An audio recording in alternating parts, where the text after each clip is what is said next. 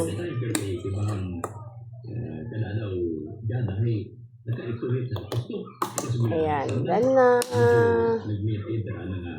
Okay. Ayan mga mi. So, ano sa ate? Dede na ang aming baby. Wait lang. Wait daw mo.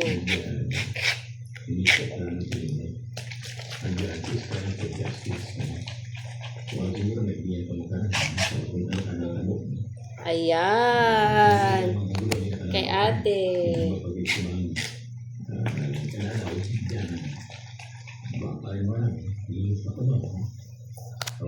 Ayan na kami. Didi time na ang baby boy.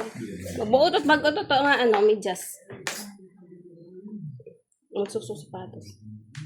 Mabihis na si kuya. Di ko na plancha yung kanyang t-shirts. t-shirts. Bilad na natin sa labas yung kanyang tuwalya. Hindi naman niya maasikaso. So, ito yung mga may nagawa ko, mga may. Ayan. Diba? Yan yung mga may. Char, nag-picture pa ako. So, labas tayo. Nakamatay yung aking bamboo. May bamboo kasi ako dito.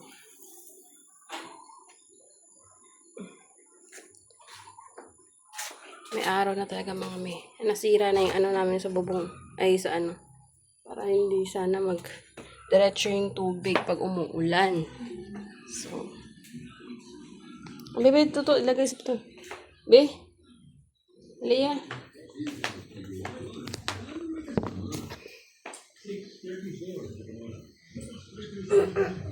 Bilangas, hindi magbilangas ha.